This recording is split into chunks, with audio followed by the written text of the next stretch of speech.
Hello guys and welcome back to VEDS. It is day whatever because I'm too tired and I don't know. It's Tuesday, but I don't know the date. Let's get to do it. Perfect. No need to redo that at all. Today I want to talk about criticism and how I engage with criticism.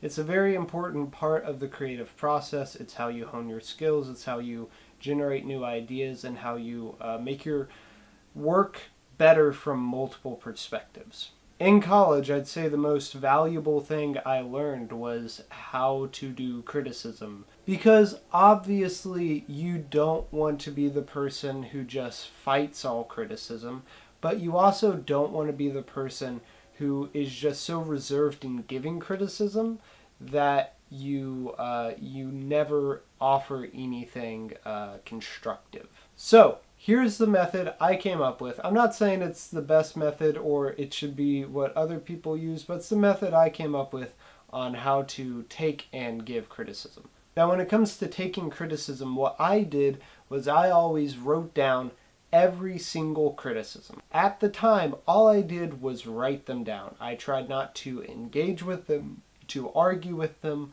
I would reply if someone had a question. I would clarify. But I tried my hardest, and sometimes I succeeded, sometimes I didn't, to not be defensive, but just to take everything as it came.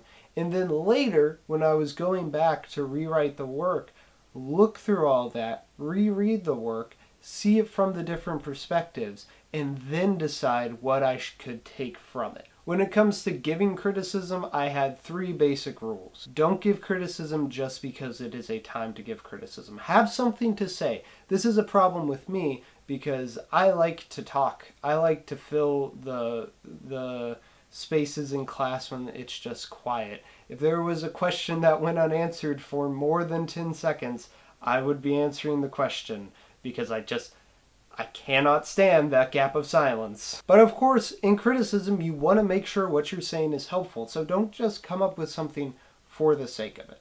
Second, make sure your criticism is directly related to the person's goal in making the piece of work. Make sure you know what their intention is and that you're helping them, because it will so easily turn into you have your own idea of what the thing is, and you are taking it for granted that that's also their intention.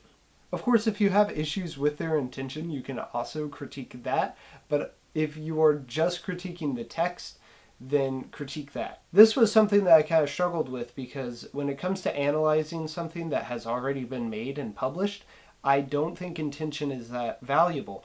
But I had to learn that while the thing was still being crafted, intention still mattered. And finally, you cannot let your opinion of the person affect criticism. This is a very duh, Caleb, obviously, but it can do that. When you don't like a person, or more aptly, when you do like a person, that definitely affects how you view their work. You don't want to tell your friend that something sucks because you like that person and it feels like you're telling them that they suck. But in truth, you're just helping them. So that's how I give and take criticism in a creative environment, or at least how I try to. What are your thoughts on criticism? When is it appropriate? When do you engage with it? How do you engage with it? How do you give it? Stuff like that. And until next time, I will see y'all tomorrow.